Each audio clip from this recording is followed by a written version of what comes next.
Oh, bakit talaga namang sensitive ka, di ba? Para sa simpleng biro ko magkakaganyan ka na. Kinakausap na nga kita, ang taas pa ng pride mo. Akala mo naman kung sino ka eh. Bakla ka lang naman. Hindi ka naman magandang bakla dahil may bigote ka. Tapos ang laki niyang katawan mo. Pati boses mo ang maton pakinggan. Akala mo naman kawalan ka kapag hindi mo ako kinausap. Aba, di maganda dahil hindi ako makikipagplastikan sa'yo. Ang sensitive. Parang nagsasabi lang ng totoo. Bakit kasi kuba ang nanay mo? Bago mo punahin ang iba, pagbatiin mo muna yung mga mata mo. Inaaway mo ko pero hindi ko alam kung sa akin ka nakatingin o kay Alona. Paano yung mata mo ang layo na nang narating? Ano, hindi pwedeng laitin na banlag ka? Kahit naman yun ang totoo? Ang lakas ng loob mo manlait ng iba tapos iiyak ka kapag nilait ka pabalik? Bago mo pansinin ang mali sa ibang tao, try mo muna maging perfect. Hindi yung may kapansanan ka rin naman pero kung makapanlait ka, akala mo napakaganda mo. Oo, sinabi ko ang sinabi ko. Hindi ko babawiin na banlag ka. Yang mata mo hindi magkabati. Malayo ang loob sa isa't isa kaya malayo rin ang tingin. May mga tao talaga na halos hindi kayang matapos ang isang araw nang walang nilalait na tao. Na para bang wala ring mapupuna sa kanila. Ganon si Rosalinda. Kung saan kahit siya ay may mali sa sarili pero mas kinakatuwa pa niyang manghamak ng iba. Ito rin ang pangyayari sa buhay niya na magdadala sa kanya sa isang parusa.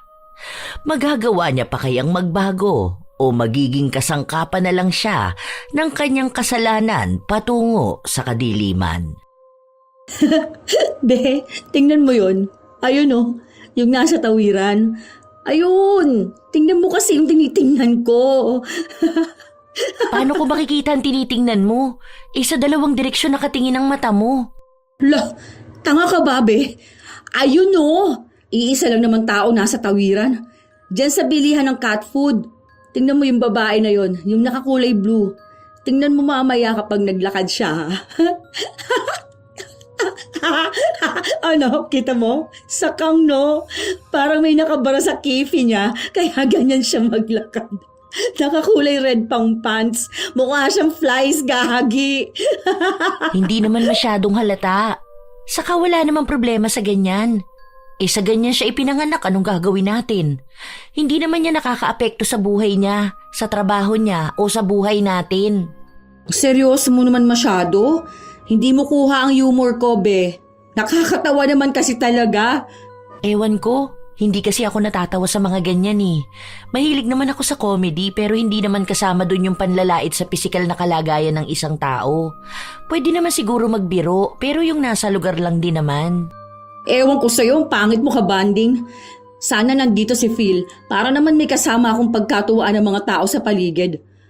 Ano ba yan? Para kang ewan. Biruon lang palagi mong siniseryoso. Baka pag palagi kang ganyan maging malungkot ang buhay mo. Hindi ka naman siguro agad kukunin ni Lord kapag sobrang bait mo, no? Umalis na lang si Rosalinda sa harapan ng kanyang katrabaho. Sa katunayan, ang panlalait ng ibang tao ang ginagawang libangan ng dalaga. Kung anong mapansin niya sa iba, ginagawa niyang katatawanan. At wala siyang pakialam kahit na naririnig ng sinasabihan niya. Kahit na masaktan pa sila. Isa pa, kahit na ganon ang kanyang pag-uugali, hindi maaalis na mapuna rin ang kakaiba sa kanya. Ang kapansanan niya. Dahil ang mga mata niya ay hindi pirmi katulad ng normal. Minsan, kung saan siya nakatingin, sa iba naman ang isa niyang mata. Kung tawagin ang kondisyon na ito ay banlag. Halata ito, lalo pat ang isa niyang mata ay nakagilid talaga. Nagtatrabaho sila sa isang karinderya. At kahit ang mga taong kumakain sa kanila, hindi nakakaiwas sa panlalait niya. Isang araw, walang gaanong kumakain, kaya pansin niya na naman ang ibang naglalakad sa harapan ng karinderya. Hanggang sa may pumasok para bumili. Be, Alona, paabutin mo nga si Sir ng Royal. Pabuksan na rin. Gamitin mo na lang yung pang 11 mong daliri. Total mukha naman yung pambukas ng tansan. Uy, gaga ka. Si Alona ang bunot mo today. Tanga, nagbibiro lang naman ako. Hindi naman yan magagalit sa akin. Di ba, be? Joke-joke lang naman to. Saka, totoo naman na 11 ang daliri niya eh. Ang sabi nga niya noon, sana raw baby pa lang siya pinutol na isa niyang daliri. Tangi, kahit na. Ay? So, hindi na rin maganda para sa yung joke ko? Nagbibiro lang naman ako. Katuwaan lang ba natin? O bakit? Naiinis ka ba sa joke ko, Alona? Huwag mong sabihin na ikaw rin. Nagiging kasing sensitive niya. Dapat masanay na nga siya sa atin eh. Medyo matagal na niya tayong kasama, di ba? Ikaw rin naman eh, nilalait mo siya. Pero bakit yun? Natatawa kayong dalawa. Hindi. Alam ko naman sa sarili ko na 11 ang daliri ko eh. Isa pa, hindi naman to nakakaapekto sa akin. Tingnan mo oh, straight pa rin akong tumingin. Hindi magkaaway ang mata ko. Ay shit, gusto ko yan. Magkaaway ba raw yung mga mata mo, Rosalinda, at magkahiwalay ng tingin? Baka yung isa nakatingin kay Fernando Jose. Nakaka-offend naman yung sinasabi nyo. Alam nyo na nga na may kapansanan ng tao pag tatawanan nyo pa. Ano naman kung banlag ako? Kapansanan ko to. Hindi para gawing biro lang, no? Uy, bakit naman nag-walk out? Uy, joke lang, gaga ka. Ay, nagtampo talaga siya. Kahit na anong suyo ni Phil sa kaibigan niya, hindi sila pinapansin nito. Umiyak din ang dalaga dahil hindi niya nagustuhan ang biro na yon sa kanya. Dahil doon, si Alona ang nakaramdam ng konsensya. Lalo pat sa kanyang nanggaling ang mga salita na yon. Kaya bago sila magsarado ng karinderya, kinausap ni Alona si Rosalinda. Be, sorry na. Hindi ko naman alam na ma-offend ka eh. Kasi naman binibiro mo ako sa sobra kong daliri eh. E di nagbiro na lang din ako pabalik. Hindi ko naman alam na iiyak ka. Ebe, iba naman kasi tong akin eh. Alam nyo namang ipinanganak na akong banlag, di ba? Pinanganak din naman ako na may 11 na daliri ah. Iba naman kasi yung sayo kesa sa akin. Kapansanan tong akin eh. Wala akong choice na maging banlag. Sana, maintindihan nyo na yung biro dapat nakakatawa, hindi nakakasakit ng damdamin ng ibang tao. Lalo nyo naman pinapakita sa akin na mali ang maging banlag. Oo na, sige na. Sorry na. Hindi ko na uulitin, promise. Nagkaayos din ang dalawa. Nais pa sana ni Alona na pagsabihan si Rosalinda, lalo na kapag nanlalait ito ng ibang tao. Pero mukhang hindi handa ang dalaga na marinig ang mga salita na yun. Lalo na't para sa kanya, ang pamumuna sa kapansanan ng iba ay biro lang. Pero kapag kapansanan na niya ang pinuna, isa na yung seryosong pag-atake sa pagkatao niya. Ilang araw pa ang lumipas. Kapag walang mahanap na bibiruin si Rosalinda, ang pupuntiryahin niya ay si Lona at ang 11 nitong daliri. Isang araw, nasa trabaho sila pero mahina ang benta kaya nakatambay lang sila sa labas. Ang boring naman. Wala man lang bang dadaan dyan na pwedeng pagtawanan? Awat ka muna, be. Ubus na ligtas points mo. Ay, ayun. Kilala mo yon? Yung naglalako ng ice cream. Malamang. Di ba? Si Alona 11 ang daliri. Oo, yan naman. Kulang ang daliri. Gagi. Naalala ko pa, bumili ako nung nakaraan tapos nagbibilang siya kung magkano sukli ko. Sabi ko sa kanya, kung pinaglihiba siya ng nanay niya kay Mickey Mouse. Tawang-tawa talaga ako. Kapag nakikita ko siya, naaalala ko rin si Alona eh. Imagine siya, kulang ang daliri. Tapos, si Alona, sobra. Kaparehas sila yung doon sa isa pa. Yun naman, 2 lang ata ang daliri. Gagi, natatawa na naman ako. Ay, ano ba yan? Kung si Alona, pambukas ng soft drinks, yung isang extra na daliri. Yung doon naman sa 2 lang na daliri, pambukas ng lata. Hanep, ha? Paano kaya yun? Naguhugas ng puwet niya, no? Ayan ka na naman. Tawang-tawa ka na naman dyan. Mamaya niyan kapag may nasabi kami, bigla ka na namang iiyak. Bakit? May mali ba sa sinabi ko? Hindi ba kayo natatawa? Sa nakakatawa naman talaga, di ba? Di ba bakla? Depende. Ayoko kasi kapag matatanda yung pinagtatawanan natin. Kilala ko kasi yan. Yung asawa niyan may sakit tapos yung anak niya... Yung anak niya yung naninilaw ang mata, tapos parang luluwa na. Tapos kasing kapal lang gulong ng bike ang labi. Tapos parang 2 years ng buntis sa laki ng tiyan. Baliw! Natatawa na naman ako. Ayan, ayaw nang tumigil. Pinapaalala mo na naman sa akin eh. Nakita ko kasi sila nun sa center. Nagpunta sila.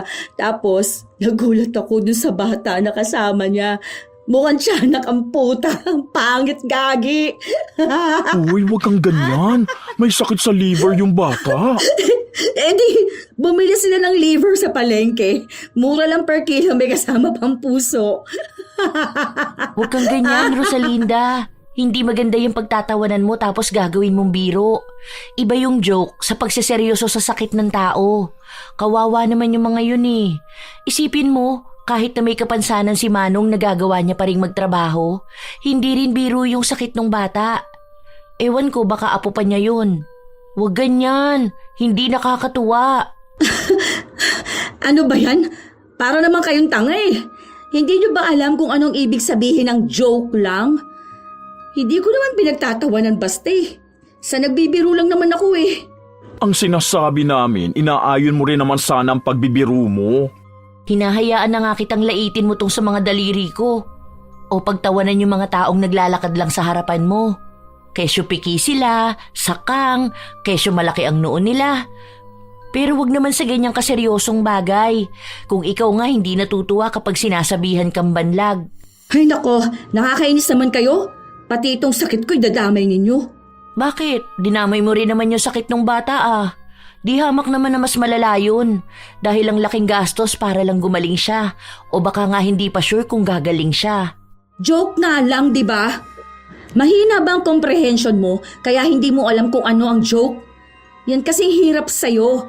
Akala mo lahat ng bagay kailangan maging seryoso eh. Ewan ko sa'yo. Naiinis ako sa pag-uugali mong ganyan ha. Pasalamat ka na nga lang, nagagawa ko pang makisama sa'yo kahit pinaglihi ka sa ampalaya. Hindi ka masaya kapag akong nagjo-joke. Ang lungkot ng buhay mo. Kahit na napagsabihan na si Rosalinda sa mga mali niyang biro, hindi pa rin siya tumitigil. Kung sino-sinong tao ang ginagawa niyang katatawanan. Hanggang sa may bumili sa kanilang isang binatilyo na utal magsalita. Bili ba? Joke lang. Kasi naman, ituro mo na nga lang yung bibilhin mo. Hindi lang kasi ikaw ang nahihirapan, no? Pati ako. Ay, ito ba? Ayun naman pala, ang simple lang. Bakit ba kasi nanginginig yung boses mo? Natatakot ka ba sa akin? Hindi naman ako nangangagat Ang bait ko kaya. Minsan, inaakala ni Rosalinda na nakakatawa siya dahil tumatawa ang ilan sa mga binibiro niya o ang mga nakakarinig sa kanya. Sabi pa ng iba, masiyahin siyang tao. Marahil, isa na rin yon sa dahilan kaya hindi siya tumitigil sa panlalait ng mga tao. Isang araw pa, wala siyang pasok sa trabaho kaya gumala siya sa labas. May isang tindero ng palamig siyang nakita. Halata na may diferensya ito sa pagsasalita dahil may hati ito sa labi. Kuya, pabili nga. Isang palamig lang. Natawa lang ang lalaking ngongo at noong magsalita ito, katunog nga ng panggagaya ni Rosalinda. Salamat kuya. Anong gusto mong kulay? Mink ba? Joke lang kuya. Uy, peace tayo. Ha? Biruan lang yan. Hindi kumibo ang lalaki dahil may ilan pang bumibili. Marahil ay nasanay na lang si Rosalinda na gawing biro ang kapansanan ng iba. At kapag pansin niyang hindi natutuwa ang iba, hihiritan niya na ito na biro lang ang mga sinasabi niya. Ilang araw pa ang lumipas, palagi pa ring may napapansin si Rosalinda. At kahit nasawang-sawa na ang dalawa makinig sa mga biro niya, wala silang magawa dahil magkakatrabaho sila. Hanggang sa isang hapon, may naghahanap kay Phil. Teka lang po nasa loob po siya eh. Sandali lang po, puntahan ko lang sa loob. Upo ka muna dyan. Bakla, may naghahanap sa'yo doon. Ano siya, babae na may mapa sa muka. Daming pekas eh. Tapos parang patay na ata lahat ng buhok niya kasi nagtatayuan tapos puro na puti. Tanda na nun eh. Uugod-ugod pa siyang maglakad kanina. Kuba pa siya. Para siyang nawawalang member ng Ninja Turtles. Siya yung tita ni Michelangelo. Gaga ka, nanay ko yun. Ay, nanay mo ba yun? Uy, joke lang yun Oh, bawal ang pikon. Ang pikon, pangit. Biruan lang to. Sige na, labas ka na doon. Pigil ang tawa ni Rosalinda dahil bakas na niya ang inis kay Phil. Kasunod naman nun ay pumasok sa loob si Alona. Kita mo ba yung magandang babae na kasama ni Phil? Diba? Mukha naman talaga yung member ng Ninja Turtles. Hindi ko napansin. Nanay niya pala yun, Gagi. Hindi masyadong halata eh. Kasi sobrang tanda naman na pala nun. Para pang kutuhin. Sabog-sabog ang buhok. Pati ba naman nanay ni Phil di mo pa pinalampas? Joke ka lang, diba? Nagbibiro lang ako. Ano bang meron sa araw na to? Ha? At ang seryoso ng mga tao. Ay, makalabas na nga, mga KJ.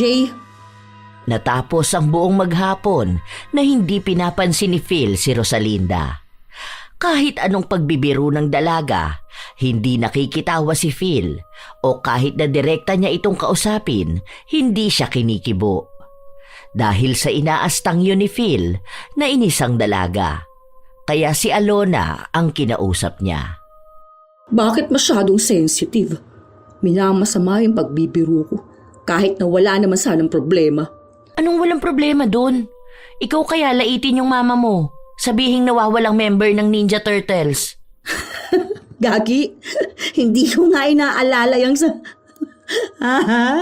yung sa Ninja Turtles. O, kita mo na? Imbis na tanggapin mo yung mali mo, anong ginawa mo? Pinagtawanan mo lang, di ba? Hindi naman kasi magandang biro yung ginawa mong ganon.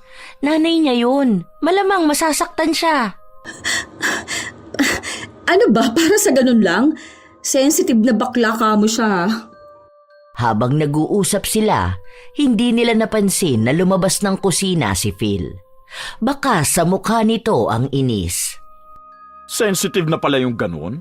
Umiiwas lang ako dahil alam kong kapag galit ako may masasabi akong hindi tama. Oh, bakit? Talaga namang sensitive ka, di ba? Para sa simpleng biro ko magkakaganyan ka na. Kinakausap na nga kita, ang taas pa ng pride mo. Akala mo naman kung sino ka. Bakla ka lang naman. Hindi ka naman magandang bakla dahil may bigote ka. Tapos ang laki ng katawan mo. Pati boses mo ang maton pakinggan. Kala mo naman kawalan ka kapag hindi mo ko kinausap. Aba, di maganda dahil hindi ako makikipagplastikan sa'yo. Ang sensitive. Parang nagsasabi lang ng totoo. Bakit kasi kuba ang nanay mo? Bago mo punahin ang iba, pagbatiin mo muna yung mga mata mo. Inaaway mo ko pero hindi ko alam kung sa akin ka nakatingin o kay Alona. Paano yung mata mo ang layo na nang narating? Ano, hindi pwedeng laitin na banlag ka? Kahit naman yun ang totoo? Ang lakas ng loob mo manlait ng iba tapos iiyak ka kapag nilait ka pabalik? Bago mo pansinin ang mali sa ibang tao, try mo muna maging perfect. Hindi yung may kapansanan ka rin naman pero kung makapanlait ka, akala mo napakaganda mo. Oo, sinabi ko ang sinabi ko. Hindi ko babawiin na banlag ka. Yang mata mo hindi magkabati. Malayo ang loob sa isa't isa kaya malayo rin ang tingin. Ha? Nakaka-offend ka ha? Wala kang karapatan na laitin ako. Sama na ugali mo. Oo, kita mo, iiyak ka, di ba? Hindi ako magsusorry sa'yo dahil totoo naman ang sinabi ko. Huwag mo akong paandaran na kapansanan yan. Bakit? Kapansanan din naman ang pagiging kuba ng nanay ko, pero pilit mong pinagtatawanan. Guys, tama na yan. Baka mamaya makita pa kayo ni boss. Nako, parehas pa kayo mawalan ng trabaho. Eh, ang sakit mo magsalita eh. Hindi mo ba maintindihan na nagbibiro lang naman ako? Joke na lang, diba? Ibig sabihin, hindi yun seryoso. Di joke lang din na banlag ka. Idinaan na lang ni Rosalinda sa pag-iyak ang panlalait sa kanya ni Phil. Lumakas ang iyak niya hanggang sa nakaabot sa kanilang amo. Dahil sa pagpapaawa ni Rosalinda, siya ang pinakinggan at tinanggal sa trabaho si Phil. Hindi naman umapila si Phil dahil sinabi niya na mabuti na lang at tinanggal siya dahil kusa rin naman siyang aalis. Hindi na raw kasi niya matiis ang pakikisama sa isang tao na mahilig manlait ng kapansanan ng iba pero hindi naman matanggap na meron din siyang kapansanan. Dahil sa nangyari, nagkaroon ng hati na opinyon mula sa iba nilang kakilala. Pero sadyang nakakaawa si Rosalinda dahil dinadaan niya lahat sa nakakalungkot niyang kwento. Hanggang sa isang araw, pumasok ang bagong tauhan nila sa kusina, ang pumalit kay Phil. Ah, ikaw pala yung si Inday. Upo, ma'am. Huy, hindi mo ko amo, parehas lang tayo rito. Kahit Alona na lang, tapos siya naman si Rosalinda. Ay, hilo po, Aluna at Rosalinda. Ano ba? Bakit naman Aluna at Rosalinda? Grabing tawa ko. Ang sakit ng tiyan ko. Ano ba, Inday? Besaya ka man dong. Opo, kaluluwas ko lang. Ay, pasensya na, hindi pa talaga ako marunong gaano sa Tagalog. May bago ata akong laruan dito Siguro naman hindi ka mabilis ma-offend, no? Ay naku, hindi po. Mabuti naman. Yung pinalitan mo kasing bakla, ang bilis ma-offend. Konting biro mo lang sa kanya, napipikon na. Tapos ang sama pa ng ugali. Isipin mo yon, nilalait niya ang pagiging banlag ko. Eh di ba, hindi naman magandang gawing biro ang kapansanan ng ibang tao. Ako kasi, kalug ako. Alam nila yan dito, madaldal. Halata naman, di ba? Tapos rin ako, palabiro. Kaya minsan wag mong seryosohin ang biro ko sa'yo. Pati yung biro ko kanina wag mong seryosohin. Joke lang yon. Basta enjoy ka lang dito. Magkakaibigan tayo. Si Inday ang naging bagong kasama ni na Rosalinda. Siya lang din ang madalas niyang laitin lalo na kapag nagsasalita ito na siyang kinatutuwa naman ng dalaga. At kahit na anong sabihin niya rin dito, hindi naaapektuhan. Hindi katulad ng ibang kasamahan niya. Isang beses pa, pinagsabihan ni Alona si Inday na huwag siyang papayag na basta lang gawing katatawanan, pero si Inday na lang ang nagsabi na hanggat kaya naman niyang makisama, gagawin niya.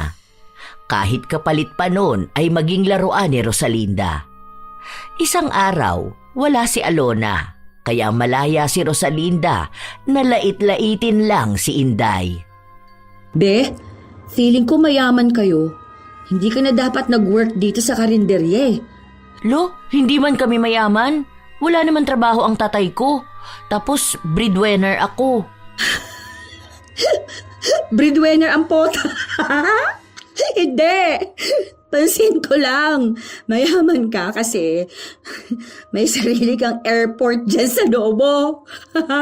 Alam mo, uso yung ganyan. Lahat ata na uso nasa na. Yang noo mo malapad tapos wala ka pang dibdib. Tapos ang itim mo pa. Hindi ka ba be? Ano ba, yung parang nahihirapan? Kasi pangit ka na. Bisaya ka pa.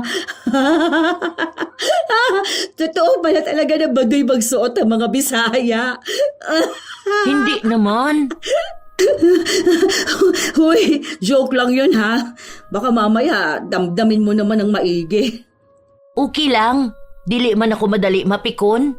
Yan ang gusto ko, yung hindi agad nagagalit. Huwag kang gagaya doon sa iba Kita mo yon si Koloy? Yung delivery guy? Yung tinutokso ko na bagay kayo. Ano yon? Bobo yun mag-English. Oo, totoo. wait lang. Natawa ko. Bali ganito kasi yan. Di ba, nangihingi siya ng Colgate. Ang pagkakabasa niya pala doon, Colgate. Literal. Tapos, yung once niya, naging 11. Ang puta. Hindi ba? Kung hindi ba naman bobong punyeta? Ang sabi niya, hindi ata siya nakapag-aral kahit grade 1. Kaya, yun, lagi ko talaga yun inaasar. Pinapabasa ko muna sa kanya yung nakasulat dyan sa pader bago ko bayaran yung delivery niya. Bagay kayo nun. Kasi nga ikaw Bisaya. Tapos siya naman, bobo. Maturuan naman siguro siya. Di sige. Jowain mo. Tapos turuan mo. Good luck. May asawa na ako, te. Meron na akong anak na sa probensya, pero dili pa may kasal. May pumatol talaga sa'yo. Hindi ka naman maganda. Baka wala na rin choice kasi hindi naman din pogi. Ay, eme lang. Joke lang. Hindi na kumibo pa si Inday. Nakatingin lang siya kay Rosalinda habang nilalait nito ang kanyang asawa at maging siya. Gusto pa sanang makita ng dalaga ang kanyang anak pero hindi niya ipinakita dahil ayaw niyang laitin lang ito ni Rosalinda. Minsan pa, may isang bumili sa kanila na hindi inalisan ng tingin ni Rosalinda at palihim siyang tumatawa. Nang umalis na yon, sa kanya lang inilabas ang iniisip niyang kalokohan. Kita mo yung bata na mukhang Dalmatian? Batik-batik yung kulay ng balat no? Dapat pinabalatan na lang yun ng nanay niya nung baby pa siya. Parang ganun sana sa balak ng nanay mo sa pang-11 mong daliri, Gagi. Uy, sakit yun. May tawag dun eh. Ano ba yun? Vitiligo. Ayun, vitiligo. Sakit yun sa balat kaya hindi nagpapantay-pantay ang kulay. Wala namang ginagawa sa'yo yung bata. Bakit kailangan mo pang pagtawanan? Ay ka. Di ba, Inday, nakakatawa naman talaga. Mukhang Dalmatian. Gagi, what if tumatahol yun sa bahay nila? Cute. Ginala ng amo ang aso. Pati talaga bata, hindi mo pinapalampas, no? Yung isa ba nakita mo? Yung lalaki na may nunal sa noo? Feeling ko nakita mo yun. Yung isa mo kasing mata nakatingin sa kanya eh. Kaya imposibleng hindi mo napansin. Total, sa magkaibang bahagi naman ng mata mo nakatingin, baka mas flexible ka makapunan ng kapansanan at mali ng iba. Dadamay mo talagang kapansanan ko? Bakit ka nagagalit? Akala ko ba pangit pikon? Ano na ngayon? Banlag pikon? Akala mo naman perfect ka kung makalait ka ng kapansanan ng iba. Ikaw nga 11 ang daliri mo eh. Palibasa hindi mo makantay yung 10 mga daliri, kamay at paa. Okay lang. Pareho lang naman tayo. Iibahin lyric sa'yo. Magiging 2 mata magkaiba, ilong na maganda. Akala mo ba iiyak ako sa pangaasar mo sa akin? Baka makarma ka niyan sa pagtawa mo sa kapansanan ng iba. Oh, ako pa ang makakarma? O bakit parang paiyak ka naman na? Ay, hindi pala, sorry. Uy, Inday, wag mong isipin ikaw kinakausap niya na. Masanay ka na lang kasi yung mata niyan to the left, to the right. Ang sama ng ugali mo Sa ugali ka na nga lang babawi, hindi mo pa nagawa.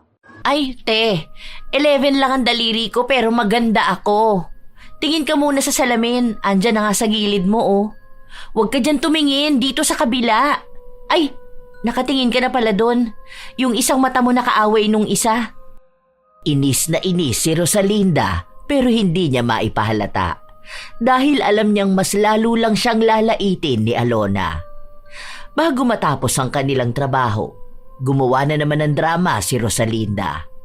Umiyak siya sa kinauupuan niya para makuha ang awa at atensyon ng iba. Pero wala nang naniniwala sa kanya. Walang lumalapit sa kanya, maliban na lang kay Inday.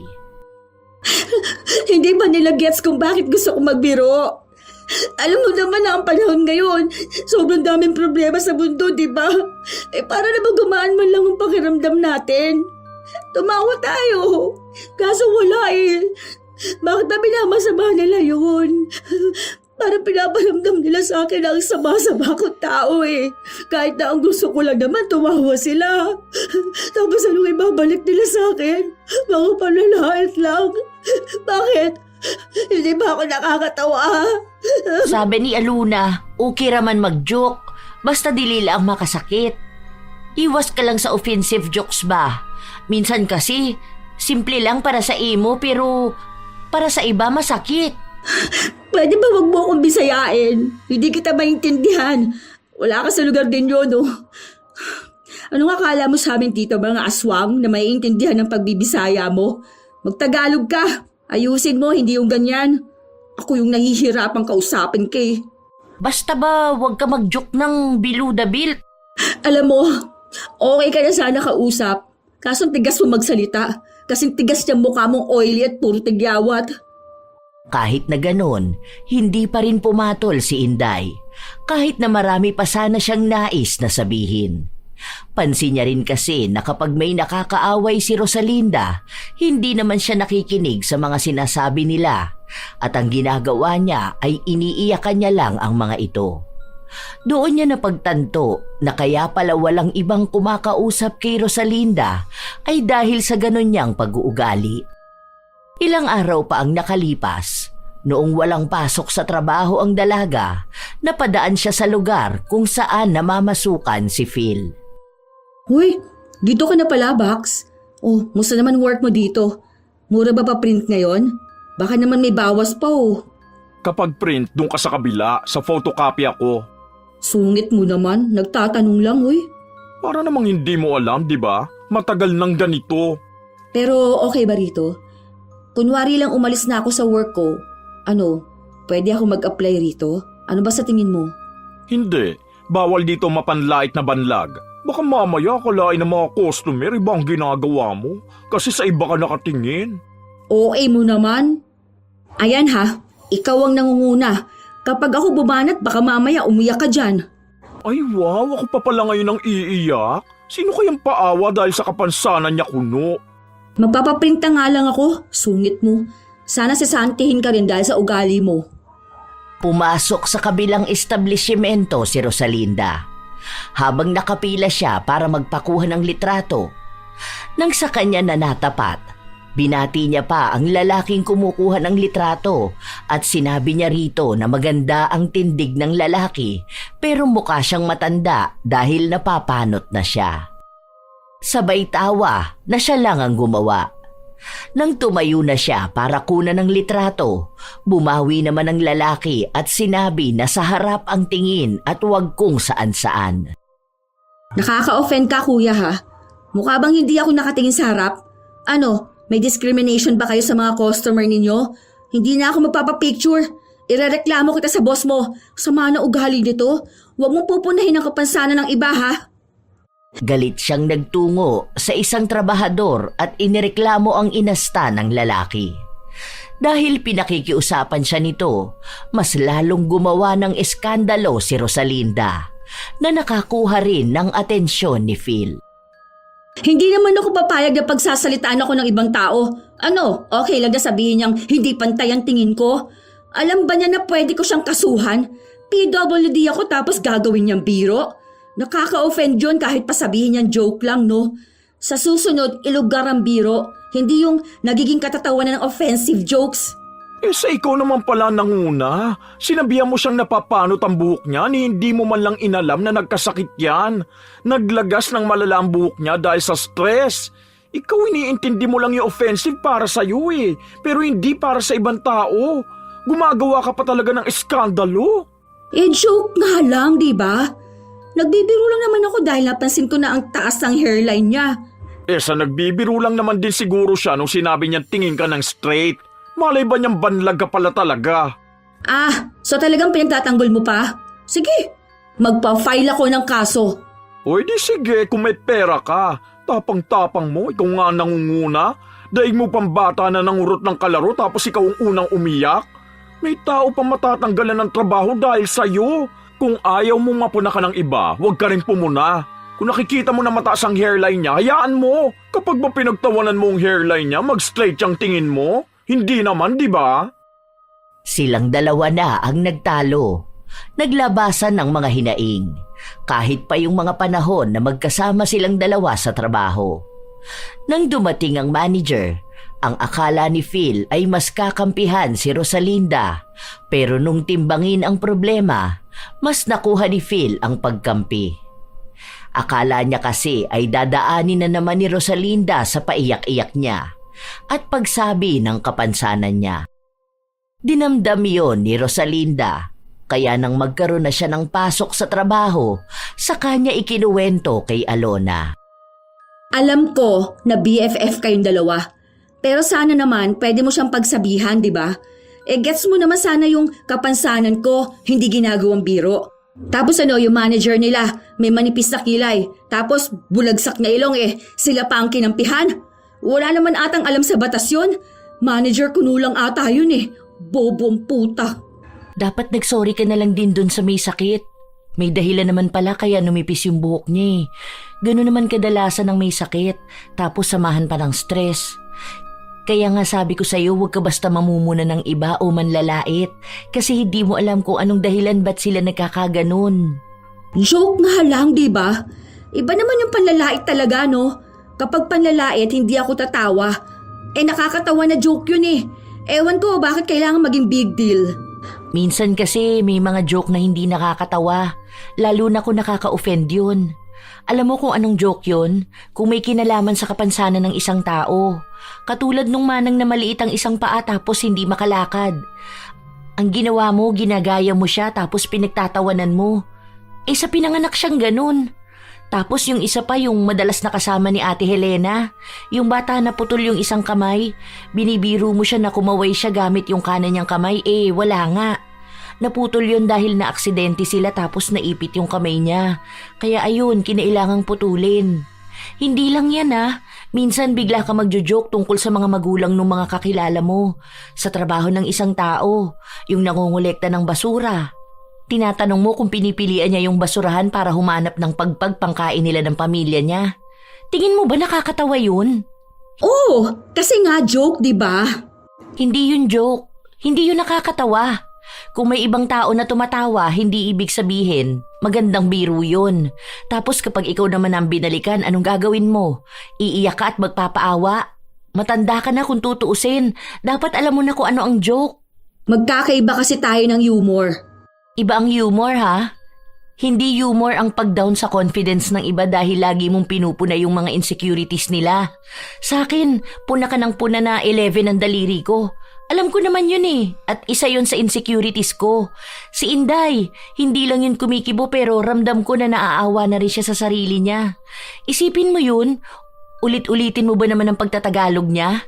Oo, minsan nakakatawa yun pero hindi palagi. Tapos dagdag mo pa, puna ka ng puna sa noon niya, sa dibdib niya, sa kulay ng balat niya. Kung tutuusin, normal naman sana yun. Ikaw nga halata masyado yung mata mo, yung pagiging banlag mo. Tapos nagiging kapansanan yan bigla kapag binawian ka ng biro. Tapos mapipikon ka o magagalit kapag ikaw naman yung nilait. Kita ngayon na mababaw ang pag-unawa mo. Ni hindi mo naiintindihan kung anong gusto kong sabihin Kung mababa lang pala ang comprehension mo, wag mo na lang siguro akong kakausapin Saka mo na lang ako kausapin kapag kapantay na kita ng pag-iisip. Sumobra ka sa daliri, nagkulang naman sa pag-unawa. Hindi pinansin ni Rosalinda si Alona.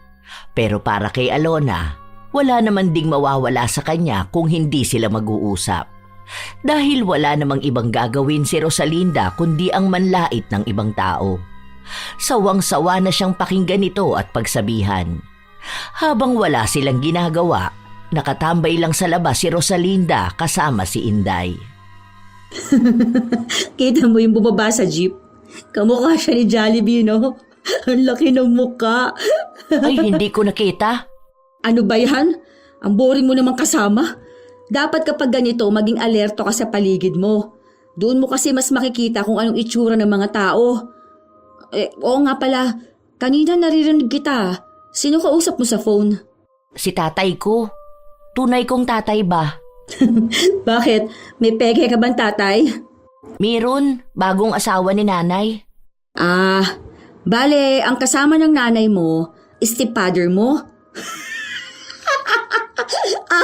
Tapos tumawag tatay mo kasi kailangan niya ng tulong.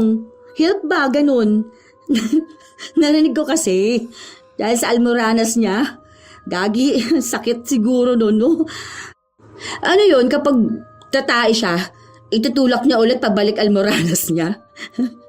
Sabihin mo kay tatay mo, ha, patanggal na lang niya yung puwet niya.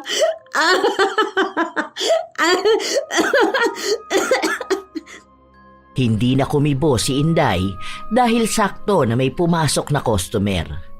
Pero nang malaman ni Rosalinda ang kwento niya, naging dahilan din yon para gawin ding biro ang kanyang tatay.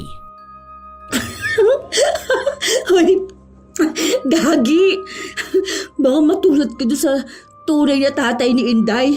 May almoranas yun. Di ba sabi wag masyado maanghang? Hindi naman dahil doon. Yung iba nun sakit talaga. Ano naman nakakatawa? Hindi ba kasi nakakatawa yung almoranas, ha? Ano naman sakit ng stepfather mo? Ito, makapagtanong akala mo biro ang sakit ng ibang tao. Hindi ka ba mahal ng papa mo? Ah, oo pala kasi iniwan ka nga pala. Ayos ka. Ikaw bang binibiro ko? Mukha bang nakakatuwa yan? Oo, sa akin nakakatuwa yun. Kasi wala rin akong tatay eh. Buti nga si Inday dalawa tatay niya. Sa akin kasi umalis, sumama doon sa kabit niya. Ganon din sa'yo, di ba? Kaya ganyan ka kasi wala kang tatay. Kung ikaw natutuwa sa ganyan, ako hindi. Oh, bakit ka naman nagagalit? Nagsasabi lang naman ako ah. Joke time! Joke, joke, joke! Wala tayong tatay. Funny, funny, funny.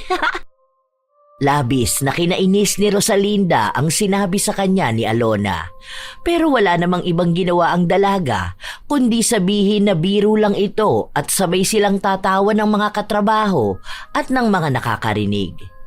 Dahil doon, mas lalong nanggalaiti sa galit si Rosalinda.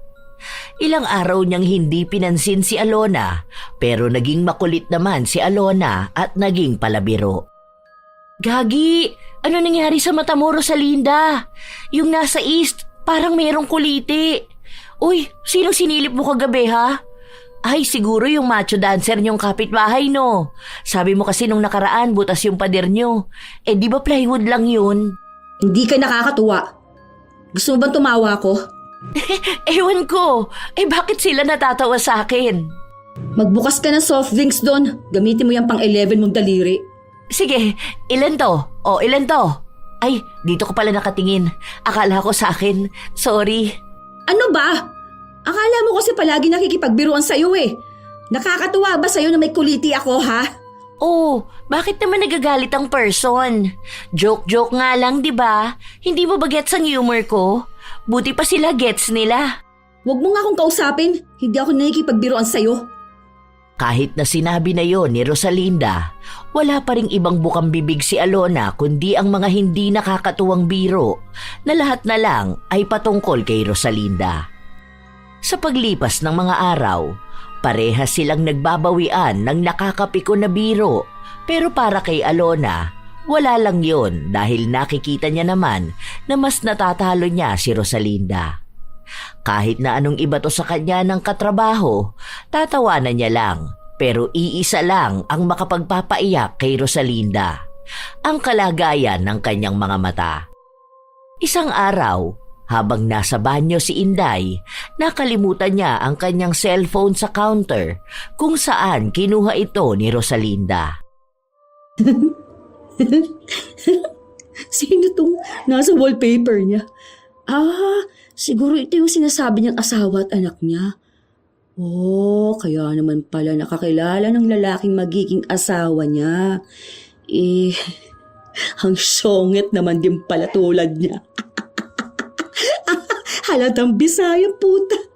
Buti lang hindi ako naging Bisaya. Ang pangit ko sana. Ilang sandali pa ay dumating na si Inday at hinahanap niya ang kanyang cellphone. Inabot naman ito ni Rosalinda. Yung palang asawa mo, hindi ko masyadong nakita eh. Mukha kasing maligno sa itim.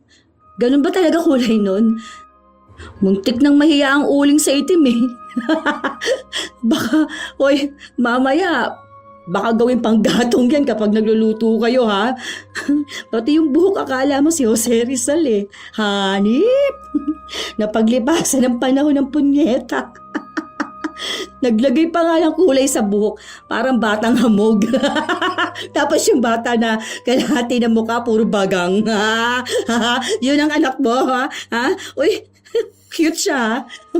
Nakakatuwa kasi makita ko palang bagang niya, nadadala ako ng smile niya. Hindi kumibo si Inday pero baka sa kanyang mga mata na nasasaktan siya, lalo na sa pagbibiro ni Rosalinda sa anak niya. Napansin yon ni Alona kaya siya na ang kumausap kay Rosalinda. Nagsimula na naman ang hindi nila pagkakaunawaang dalawa. Bakit ba nakikisali ka? Ano na namang masama sa pagbibiro ko na kalahati ng mukha ng anak niya puro bagang? Sa kung nakita mo lang sana sa picture, no? Nakita ko na ang anak niya dahil pinakita na niya sa akin yun nung nakaraan pa. Ewan ko ba dyan sa pag-uugali mo? Pati ba naman 3 years old pag-iinitan mo pa? Oh, pinag-initan ko ba, ha? Nagsabi lang naman ako. Biro nga, di ba? Isa pa, bakit ba ikaw ang nagagalit? Si Inday nga wala lang sa kanya. Huwag kang papansin dyan. Anong wala? Hindi porkit hindi siya kumibo, ibig lang sabihin no na wala sa kanya. Malamang kapag nagsalita siya, anong pupunahin mo? Yung pagiging Bisaya naman niya. Na hindi naman masama at hindi ka pintas-pintas. Sa kung nahihirapan siya magsalita ng straight Tagalog Katulad kung paano ka nahihirapan tumingin ng straight. Huwag kang papansin. Saw-sawera ka masyado Hindi ka naman kasali sa biruan. Palibasa gusto mo ata na ikaw ang laging binibiro para maging sikat ka. Kung hindi nagalit si Inday, ibig sabihin lang nun okay lang. Saka, natawa naman sila. Feeling cool ka na niyan dahil natawa sila sa'yo? Ikaw ba? Feeling cool ka na rin dahil nalait mo ko? Habang umiinit ang tensyon sa dalawa, umahwat na lang si Inday. Ayaw niyang maging sanhipa ng gulo ang kalagayan niya dahil baka pare-pareho lang silang mawalan ng trabaho. Oh, kita mo? Kay Inday okay lang? Hindi niya sinabi na okay lang. Ang sabi niya, huwag na tayong mag-away. Baka kasi pagalitan pa tayo. Dili man ako pwedeng mawalan ng trabaho. Kita mo na? Sa susunod, ayusin mo yung biro-biro mo, ha? Aba, ewan ko na lang talaga kung isang araw bigla ka na lang gigising na nakarma ka na ng malala. Sa sobrang sama ba naman yung lumalabas sa bibig mo? Leche ka, 11! Aba, leche ka rin! Tumingin ka ng maayos. Isa lang kaaway mo pero sa 2 tao nakatingin yung mga mata mo. Banlagang puta! Matapos ang awayan na yon, hindi na ulit sila nag-usap. Kapag may ipapasabi, idinadaan sa ibang katrabaho. Pero kahit na ganon, wala pa ring ibang ginawa si Rosalinda kundi ang laitin ang kung sino-sinong tao na nakikita niya.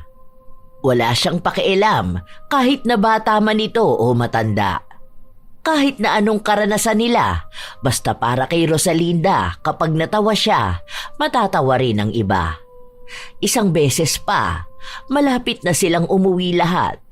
Narinig ni Rosalinda ang usapan ni Alona at Inday at masyadong sensitibo ang usapan pero ginawa yung biro ni Rosalinda. Wala talaga sa hulog yung biro mo, no? Tungkol sa pang-aabuso gagawin mong joke? Ewan ko kung hindi ka i-bash ng mga tao kapag ginawa mo yung biro na yan sa public. Parang tanga. Ang seryoso nyo kasi. Pinagagaan ko lang ang kwentuhan ninyo. Ano naman kasi, kailangan pang pag-usapan ng tungkol sa mga abuso na ganyan. Wala naman kayong mapapala na nakakatuwa dyan. Hindi ka naman kasi kasali sa usapan, di ba? Hindi lang pala mata mo ang nakakaabot kung saan-saan, kundi pati ang tenga mo. Kakainis to. Sa ilan pang mga araw na lumipas, wala pa ring taka sa mga tao kay Rosalinda. Kahit na ang maganda sa paningin ng iba, nahahanapan niya pa ng pangit na pagtatawanan.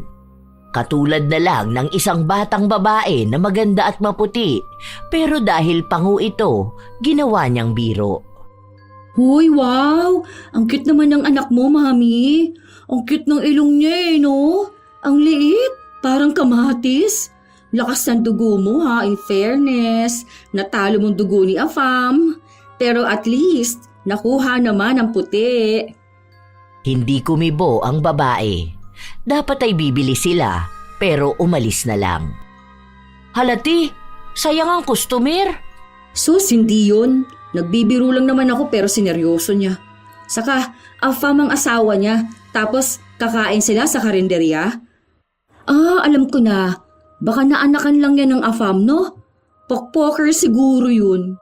Sa bagay, halata rin naman sa mukha niya. Kapitbahay namin yun, ti. May asawa siya, saka kasal sila. Di wow sa kanya. Sa pangu naman talaga ang anak niya, no? Okay lang yun. May pambayad naman sila sa doktor kapag magpapaayos ng ilong. Ay, alam mo, may kakilala akong nagpapaayos ng ilong tapos ang nangyari sa kanya kakaiba yung ilong niya, hindi pantay. Gagi! Natatawa na naman ako, ano ba yan? Dati kasi, yung ilong nun, as in plakado talaga. Parang drawing ng kamatis, ganun. Tapos nagpailong siya. Ganda-gandahan pa siya nun, no? Ganyan-ganyan siya. Hindi makalabas ng bahay buong avatar. Tapos ayun na nga, after a month, hindi pantay ang ilong. Tawang-tawa ako kapag nakikita ko siya. Kung alam mo lang talaga. Kawawa naman siya. Paano kung hindi niya gusto yun? Tanga siya bakit kasi hindi siya pumili ng mas maayos na doktor, di ba? Pwede naman niyang ibalik, kaso sabi niya pantay naman daw. Paanong pantay kung hindi nga pantay sa paningin ko? Sige na. May customer pa doon, oh. Ayun yung babae na dambuhala. Lapitan mo. Huwag lang masyadong malapit, ha? Dahil baka pati ikaw lamunin yan. Isang hapon, habang walang pasok si Rosalinda, napansin niyang may kakaiba sa ngalangalan niya. May maliliit na butlig na ang akala niya noong una ay simpleng kati-kati lang. Pero hindi tumagal, nagiging masakit na ito. Aray! Ang sakit naman. Hoy, sure ka ba rito, ma? Kukudkurin ko talaga ng tawas. Ano bang akala mo sa ngalangal ako? May putok? Sinabi sa kanya ng kanyang ina na maaaring may singaw siya. Sa patuloy niyang ginagawa yon, tila ba lalong lumala. Dumami ang mga butlig sa kanyang ngalangalan na umabot na rin hanggang sa kanyang lalamunan. Dahil doon, nahihirapan siyang makakain o makalunok. Kapag bagong gising siya, mas masakit yun. Nagpunta na ba kayo ng doktor? Baka naman may virus ka na. Tanga ka ba? Tatakutin mo pa ako. Mas tanga ka Nagtatanong lang naman ako sa'yo. Parang no? Makasabi ka kasi na may virus ako. Ang sabi ko, baka. Hindi ko sinabi na meron ka. Kaya nga kita sinasabihan na magpunta sa doktor eh. Hindi pa, dahil wala pa akong budget. May binayaran kami sa bahay Saka na lang. Madadaan naman siguro to sa mainit na tubig tapos mumug ng suka kada umaga.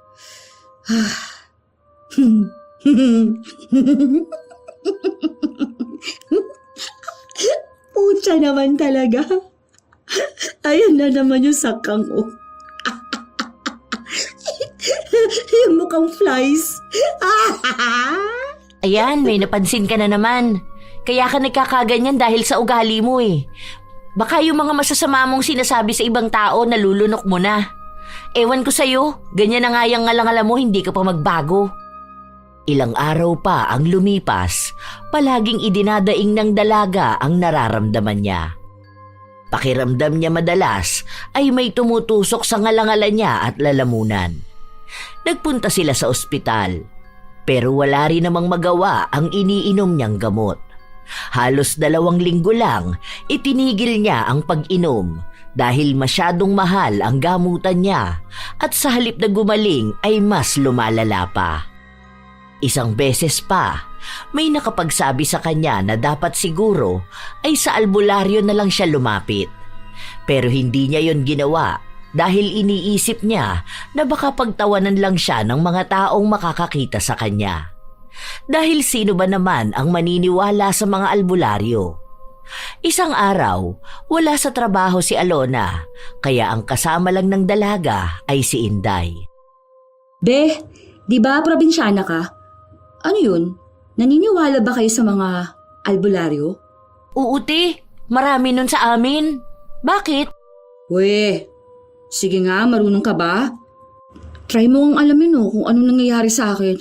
Sige na, mukha ka naman mangkukulam. Hoy, baka mamaya ikaw na ang gumagawa nito sa akin ha. Pinapakulam mo ako siguro Baka yung mga pinapainom mo sa akin, yun na pala yun. Kaya hindi ako gumagaling. Naku ha, wag ganon be. Halo, hindi ako mangkukulam. Hindi ko gawain yung ganyan, te. Diyos lang. Kasi diba ang sabi nila, ang mga Bisaya, mga mangkukulam yan sila. Ikaw, ano ka ba? Uy, baka aswang ha? Baka aswang ka. Baka naman nabati mo ko. Uso lang sa amin ang ganyan pero hindi lahat sa amin ay eswang o mangkukulam, te. Wala nga akong kilala na mangkukulam. Natakot naman ako bigla sa'yo. What if kaya ganito kasi ginalit kita? Nagalit ka ba sa joke ko? Sige, hindi na lang siguro ako magjo-joke, Hindi na lang ako magpapasaya ng mga tao kasi baka magalit ka sa akin eh. Mas malala pa mangyari sa akin. Huy, Jethro, gagi, wag natin bibiruin si Inday ha. May lahi pa naman itong mangkukulam. Aba, mahirap na ha, baka madamay ka pa. Inday, huwag kang magagalit sa amin ha. Huy, ikaw rin Kuya Vic. Alam mo ba namang kukulam tong si Inday? Kakatakot. Hoy, gagi eme lang. It's joke time! Hindi natawa si Inday dahil wala namang nakakatawa. Marahil kung naroon lang si Alona, sisitahin na naman siya nito. Dahil sa mga araw na lumipas, hindi pa rin gumagaling si Rosalinda, napilitan na siyang magpunta sa albularyo. Hindi niya ito ipinaalam sa kanyang ina pero bago siya makarating sa bahay ng albularyo, nakasalubong niya pa si Phil. Ano namang ginagawa ng perfect na yan dito? Wala, may pupuntahan lang sana ako. Saan? Huwag mo sabihin dyan kay Apo Roman. Ay, so naniniwala ka na sa mga albularyo ngayon? Ano, magpapapalo ka ng dahon-dahon para sa mata mo? Ay, oo pala, iba pala. Nasabi na sa akin ni Alona. Ano yan? Dugdug do re mi, tingin sa kanan, tingin sa kaliwa. Ay, syala, magkasalungat na pala ang tingin. Tangan-tangan nito, nakakapikon. Tuwan-tuwa ka pa dyan ha. Kung ipaalbularyo ko kaya yung pagkatao mo para maalis ang kaluluwa ng babae sa katawan mo. Ay, go! Pero unahin mo munang ayusin ang tingin mo ha, bago ayusin ang pagkatao ko. Hindi na tumuloy si Rosalinda na magpunta sa albularyo dahil iniisip niya na baka nga mas lalo lang siyang pagtawanan. Nag-uusap pa naman sina Alona at Phil. Dahil sa ginawa niyang yun, mas lalong lumalala ang nangyayari sa kanya. Madalas na hindi siya nakakapagsalita dahil kapag nahahanginan ang loob ng kanyang bibig, natutuyo ang lalamunan niya kaya sumasakit ang butlig-butlig sa loob. Nagrereklamo na rin siya dahil kailangan niyang uminom palagi ng tubig. Kaya madalas din na umiihi siya. Isang araw, may bumili sa karinderya nila. Isang matandang lalaki. Mukhang mahirap ito dahil sa suot niyang damit. Hindi pa tapos kumain ang lalaki, may panlalait na agad si Rosalinda at sinabi niya ito kay Inday. Ang baho niya kamo. Sa totoo lang ha, mukha siyang buhay na alimon. Alam mo yun? Yung amoy na hindi na to yung nilaban.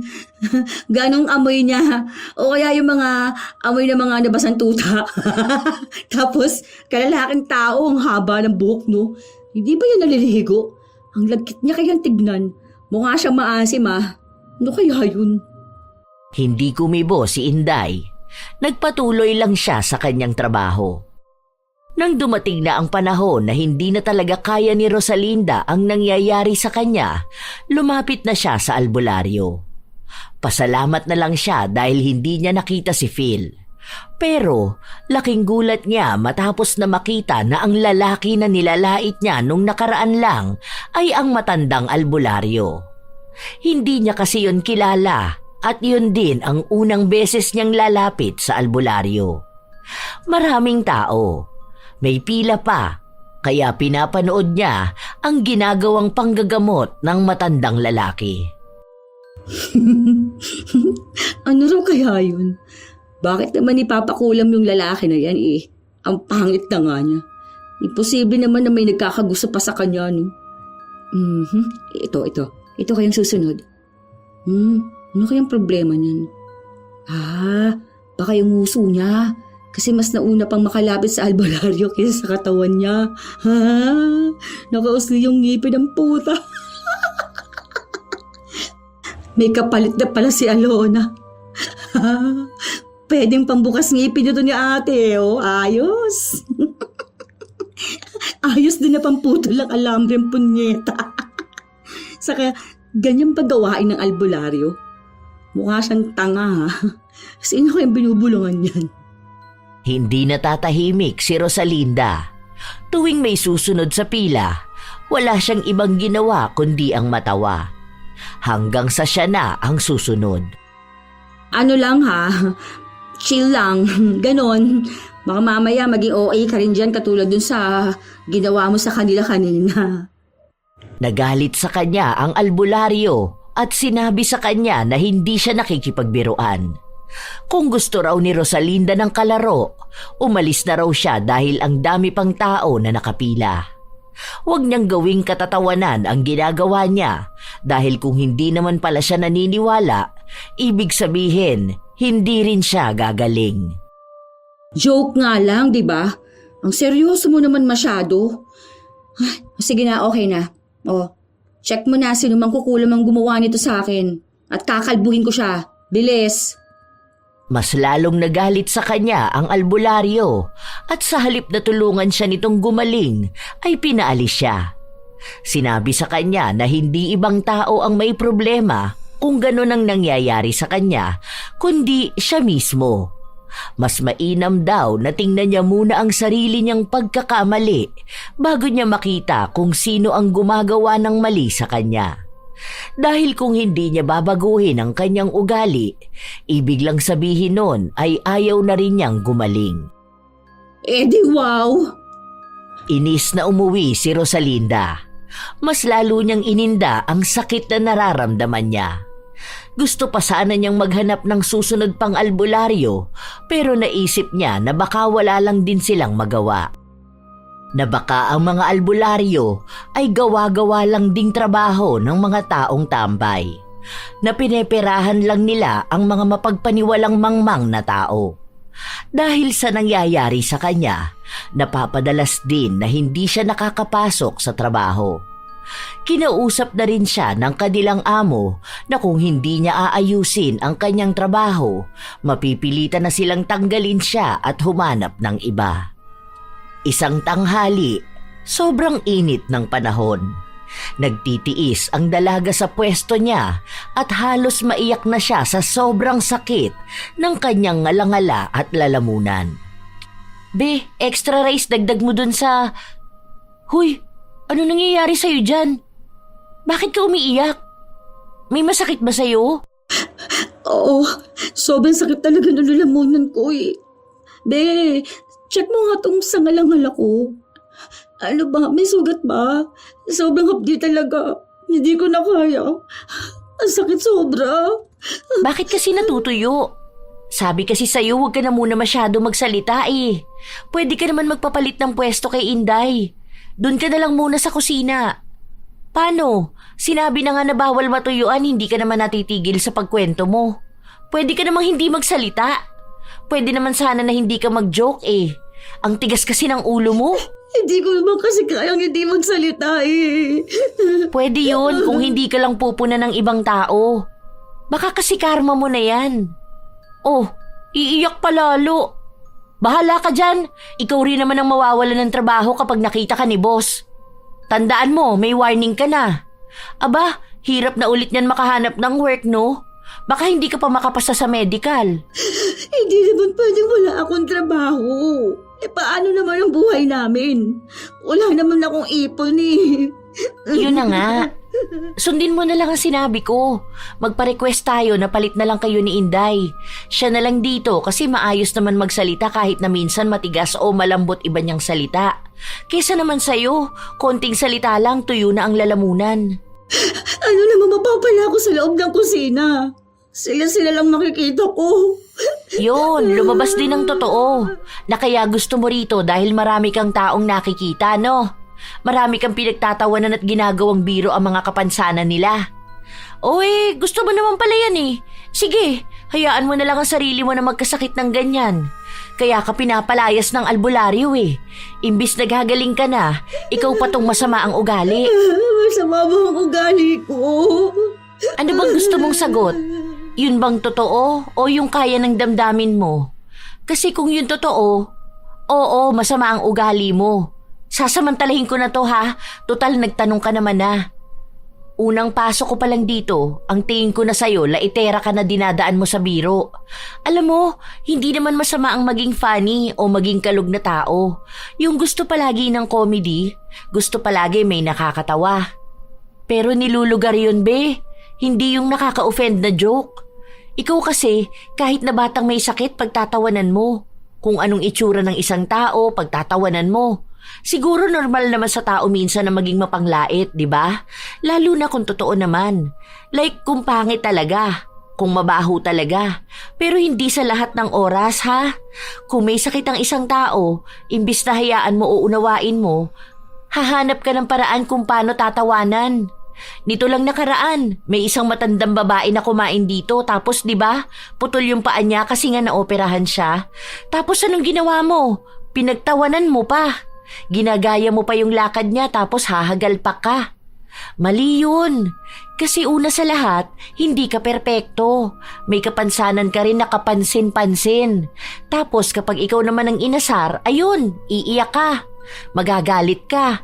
Kung tingin mo di dapat pinagtatawanan ng kapansanan mo, bakit mo pinagtatawanan ng sa iba, ha? Bahala ka na sa mga sinabi ko ngayon, kung tatanggapin mo to ng maayos o hindi. Hindi agad nakakibo ang dalaga. Umiyak lang siya dahil tunay naman na nasasaktan siya sa mga sinabi sa kanya ni Alona. Dahil wala na nga siyang magawa pa, nagpalit sila ng posisyon ni Inday. Siya na ngayon ang naghuhugas ng plato. Isa sa dahilan kaya ayaw niya ay gagawin siyang katatawanan ng mga katrabaho niya. At yun na nga ang nangyari. Sinasabi sa kanya na kung nakikita niya ba ng maayos ang hinuhugasan niya dahil para daw nasa kabilang panig ang isa niyang mata. Para daw yung tumatago sa pader at nakakakita ng kaluluwa. Yun ang palaging tukso sa kanya. Na hindi niya maapilahan dahil pinipigilan niyang magsalita. Madalas na lang siyang umiiyak. Ano ba kayo? Tigilan niyo na nga yan. Akala niyo ata nakakatawa kayo no? Alam niyo na nga na may kapansanan ng tao, ganyan pa kayo? Sumagot ang isang lalaki at sinabi na ganon din naman daw magbiro sa kanila si Rosalinda. Ngayon na nga lang daw sila nakakabawi sa kanya. Dagdag pa nila ang nangyayari sa ngalangala at lalamunan ng dalaga. Kung ano-anong kabastusan at kalaswaan ang tinuturo sa kanya para daw gumaling siya. Sa katunayan, hindi lang naman yon ang nangyayari kay Rosalinda. Dahil minsan pa, lumabas siya ng bahay nila noong wala siyang pasok. May mag-ina siyang nakasabay sa jeep at ang isang bata ay nagduduling-dulingan habang nakatingin sa kanya. Sinita ito ng kanyang ina at sinabi na baka raw mahanginan siya at magaya ang itsura kay Rosalinda. Matapos nun, halos kalahati ng nakasakay sa jeep ay natawa kahit na hindi naman sila magkakakilala. Sunod-sunod na rin ang nanlalait sa kanya. Kung tutuusin, nawawala na siya ng gana lumabas. Hindi na niya matingnan ang sarili sa salamin dahil nakikita niyang pinagtatawanan siya ng maraming tao. Hindi niya rin magawang ipagtanggol ang kanyang sarili dahil hindi nga siya gaanong makapagsalita. Isang beses pa, hiyang-hiya siya sa nangyayari. Dahil nung may binili siya, may isang estudyante na nagtanong sa kanya kung saan ba siya nakatingin dahil natatakot sila na baka raw tumirik bigla ang mata niya at maging zombie. Sabay tawanan ng mga kabataan. May mga sumasaway pero bilang mga bata sila, wala silang pinakikinggan na iba. Doon lang naunawaan ni Rosalinda ang mga nangyayari. Minsan siyang napunta sa kalagayan ng mga mapanglait na ginagawang biro ang nakakasakit para sa iba. Ngayon, siya naman ang nakakaranas sa pwesto ng mga taong nilalait at ginagawang katatawanan. At wala siyang lakas para ipaglaban ang kanyang sarili. Dahil kahit naman magsalita siya, pagtatawanan pa rin siya. Naiiyak na lang siya kapag naaalala niya yon. Unti-unti ring bumabalik sa kanya ang itsura ng mga taong nilalait niya noon at nagiging parte ng biro niya. Tunay pala na nakakawala ito ng kumpiyansa sa sarili. At kahit na mapatingin lang sa kanya ang isang tao, iisipin na niyang may panlalait na ito. At kung may nagtatawanan sa malayo, kahit na hindi siya ang pinagtatawanan, ramdam niyang siya yun. Isang araw, nasa labas siya dahil wala pa silang customer. Nakita niyang dumaan si Phil. Oh, ano nangyayari sa yung babae ka? Kulang na lang sumayad na yung labi mo dyan sa sahig. Nakikita mo ba ako? Ilan to? Anlag ako, hindi bulag. Ah, oo pala. Sorry, naninigurado na. Buti nakakapagsalita ka na. Okay ka na ba? Hindi pa. Ano ba? Nakakagulat ka naman. Bigla kang sumusulpot. Oh, kanina pa kami nakatayo rito ni Inday. Baka hindi ka niya nakita. Kasi side to side naman ang mata niya eh. Hindi back to back. Oo na, sige na. Funny na kayo. So, bakit kasi hindi ka pa gumagaling? Dapat bumalik ka na dun sa albularyo eh. Ikaw kasi nilait mo ba naman siya? Mabait naman yun eh. Mag-sorry ka lang sa kanya. Depende pala kung marunong ka mag-sorry, di ba? Oo nga, ti. Baka gumaling ka na dyan. Mag-sorry ka na lang sa kanya. Kahit sa kanya ka na lang mag-sorry kahit na hindi na sa amin. Kesa naman magtagal ka ng ganyan, di ba? Hirap kaya niyan. Palagi ka pang umiiyak kapag sumasakit. Tutulungan ka naman siguro nun. Tapos kung sakali man, huwag ka na lang ulit manlalait ng ibang tao. Baguhin mo na ang pag-uugali mo. Baka yun din ang isa sa dapat mong gawin. Pagkatapos mong tanggapin ang mali mo, humingi ka ng tawad. Tapos magbago ka. Yun na nga ang gagawin ko. Buti nandito na kayo. Sorry na sa inyo. Ay wow! Ano ulit yun? Pakilakas naman! Sorry na nga, di ba? Ngayon kasi, alam ko na kung gaano kahirap ang laitin ng paulit-ulit. Tapos wala kang laban. Kaya sorry na. Yan lang muna. Hindi pwedeng matuyo ang lalamunan ko. Wow, ayun naman pala eh. Kaya naman palang humingi ng tawad, pinatagal pa. Okay na yon, basta magbago ka na lang ng asal mo. Kapag hindi nakakatawa, huwag pagtatawanan. Dahil baka kapag ikaw na nakaranas, katulad niyan ngayon, hindi mo kayanin. Iba ang birong nakakatawa sa birong nakaka-offend. Ang birong nakakatawa yung walang nilalait na tao. Pwede naman siguro maging mapanglait pero slight lang. Kakainis kayo. Basta, sorry na ha. Nagkaroon sila ng kapatawaran lahat. At sinunod naman ng dalaga ang sinabi sa kanya ni Phil na humingi ng tawad sa albularyo. Hindi nga siya nagkamali dahil naging mabait naman ito sa kanya.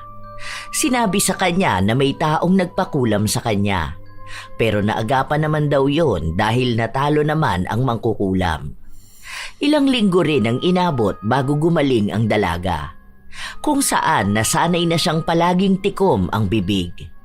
Noon, madaldal siya na kahit walang kwentang bagay ay sinasabi niya.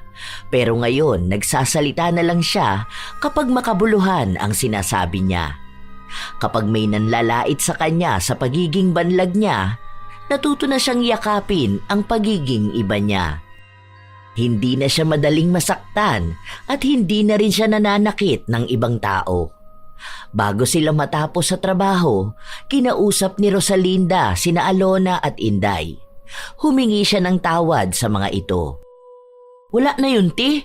Basta diligyod ako ang nagpakulam nimo. Hindi ako marunong, uy. Mas lalo naman ako, di ba? Hindi ko na mahaharap yan. Imbis na ipakulam kita, babanatan na lang kita ng panlalait. Hindi rin naman si Phil. Magkausap kami nung nakaraan eh. Baka ibang tao. Baka dun sa mga kapitbahay nyo. Ang dami mo naman kasing tao na ginawa ng panlalait. Baka isa sa kanila. Hindi pa rin alam ni Rosalinda kung sino ba ang kumulam sa kanya. Hanggang sa dumating ang araw na may umamin sa kanya matapos niyang hinga nito ng tawad. Kapatid niya pala ang gumawa sa kanya nito. Dahil nagsasawa na ito sa panay puna sa kanya at kung ano-anong panlalait niya. Sa huli, nagkaayos din silang dalawa at nakikitaan naman na nagbabago talaga si Rosalinda. Malaking aral ang kanyang natutunan sa pangyayari na ito. Natunay ngang hindi naman masama ang magpatawa, sadyang mali lang ang naging paraan niya. Dumarating talaga sa punto, nakakatawa ang kakaiba pero hindi ibig sabihin na tama yun. Sa paglipas ng panahon, naging maayos na ring makitungo ang dalaga. Doon siya nagkaroon ng maayos na kaibigan nang hindi niya kailangan panglaitin para patawanin ng iba. Noong umalis si Inday sa trabaho para bumalik ng probinsya, nakabalik na rin si Phil. At nangako sila na hindi na sila mag-aaway ulit. Isang hapon, magkakasama sila dahil walang taong pumapasok sa karinderya. Tagal naman ng mga taong to. Gusto ko na maghugas ng plato. Mahina bentahan ngayon. Walang tao sa labas eh. Mukhang busy sa buhay nila. Miss ko na magbukas ng soft drinks. Parang hindi ko na nagagamit tong si Baby Once. Ay, nagagalaw mo ba yan? Ayos parang buhay na patutuo ng pagbabago ni Rosalinda. Kaya ba niyang hulaan kailan makikilala ni Rosalinda ang kanyang Fernando Jose? Habang nagkukwentuhan sila, may dalawang lalaki na pumasok. Gwapo ang mga ito at matikas ang pangangatawan. Nagtitingin sila ng makakain. O ayan, pili ka na lang sino ang Fernando Jose mo dyan. Buti na lang magkaaway ang mga mata ko. Pwede kong tignan sila tig-isa. Dito kay kuyang naka-blue, ang kanan kong mata. Dito naman kay naka-gray, yung kaliwa. Ay, atake, naging advantage pa. Para pala makakita ng dalawang pogi at the same time. Wow! Nagtawanan sila sa biruan na yon. Dati hindi nila yun nagagawa. Pero ngayon na tinanggap na rin ni Rosalinda ang kanyang kakaibang itsura, naging bukas na rin siyang hindi dapat masamain kung mapapansin yon ng iba. Naging magaan din naman ang kanyang buhay matapos nun. Nakikipagsabayan siya sa iba at kapag nilalait siya dahil sa pagiging banlag, pinabawian niya naman ito ng pagtanggap sa sarili. Minsan talaga, hindi napapansin ng ibang tao kung ano ang pagkakaiba ng biro na nakakatawa at biro na nakakasakit. Ang akala nila, basta natawa ang mga tao, ayos na. Ang akala nila, yun na ang sukatan ng tunay na kasiyahan. Ang hindi nila alam ay may mga nakatago roong sakit at pilit na pagtawa. May nabubuong sugat sa pagkatao nilang nagbimistulang pasakit na bitbit nila palagi. Hindi lahat ng tumawa ay tunay na natuwa. Minsan, may mga salitang binitawan sa tawa ang siya ring mga salitang iniiyakan ng iba sa gabi. Sa panahon ngayon, maraming panlalait na idinadaan na lang sa salitang biro lang. Kapag tinamaan ng kausap, dedepensahan lang gamit ang pagtawa. Dapat malaman na hindi lahat kailangang pagtawanan. Hindi lahat ng tao ay pare-pareho ang tibay ng loob. Ang iba, tahimik lang, pero sa loob nila, wasak na. Ang isa pang nakakatawa ay ang mga taong mahilig manlait ng pabiro. Pero kapag sila na ang binalikan, sila pa ang nagagalit.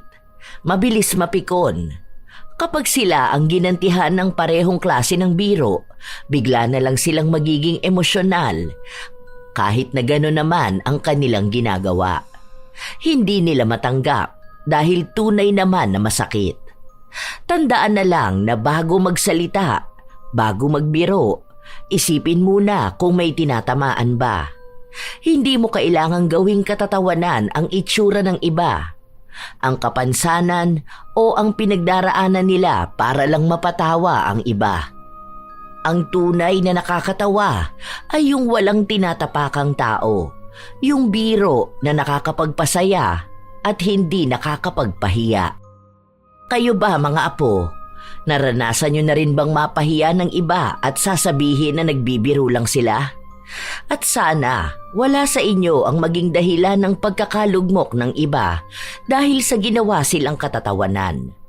Kung kayo ay may kwento at opinyon ukol sa ating bagong istorya ngayon, ibahagi nyo lang yan at nais kong mabasa. Naway may natutunan kayo. Shout out sa ilan sa mga masusugid na tagapakinig ng mga istorya ni Lola Telang. Lienier de la Cruz at sa mama niyang si Arlene Cutelawasa, Nanay Gina Vlogs, Evangeline Cruz, Laika Fernandez, shout out din kay Joy Daniel Marcelino, Raymark Estrabela, Mary Jane Rico, Nonoy Langurayan ng San Miguel Bulacan, Lee, Cecil Vlog 64, Melve Cervera, Jonah Naman, Michelle Okumura, Valerie Joy Nadal, Jeline Sapra, Larnie Azurin. Shout out din sa inyo, Apple Rosario, Nong Puamo, Margarita Galang, Liza Rosario, Emer DLS, Jocelyn Balangkit, Cherry Mukbang ASMR, MJ Pablo, Jenny V. Suko, Jenny Rose Havin, Joy ng Bahrain, Febe Ranyada, Yani Aisen, Hana Maylin Sesgundo, JB, shout out din kina Mads Daldal, Chay Ganda, Kate, Rayan, Nolan, Regan, Warlin, Mayan at sa Team Uncommon, Kimberly Pahadan at maligayang kaarawan sa kanyang mama na si Alona Pahadan. Shout out sa inyo mga apo ko, Jenny Suzuki, Lurian Vitalicio, Leonisa Cobo, Will Maleses, Mike James Tapak, Irish Abela Tuazon, Arvid Shane Hoiberg Channel, Gabi Neil Francisco at sa kanyang asawa na si Dada Neil Francisco, Pureza Tagiwalo, Rachel Whitney, Alma Naong, Jennifer Makasinag, Jaime Constantino, Angel Cancelier, Milrose Demate, Razon Yao, Sydney Crosswind, Supladang Pasaway, Lovely Rose Roa, Kimpoy Feliciano, Hazel Fiesta, Marie the Lightworker, Gia Gigi, Francisco Neng, Jeremy Saranillo Francisco, Matt Sarol, Mel Santarita, Esteli Reyes at sa Reyes family ng Marikina City, AJ Chua, Vicky Yabut, Roy Lacandalo, Josefina Fuelias, Robert Crimen, Cherry May Libiran, Roslyn Mangilin, Ray Galedo at sa Galedo family ng Kabuyaw, Laguna. Sa buong Team Manok ng Amsik Angeles City, Pampanga, Angelina Ignacio, Ami Bag, Rosalina Bugayong, Ami Yong, Lance MBB, Gemstone Claro, Lydia Lopez, Lynn Hasegawa, Elise Padilla, Maria Lee Nakagawa. Ito ang inyong Lola Telang at maraming salamat sa palagi ninyong pakikinig mga apo.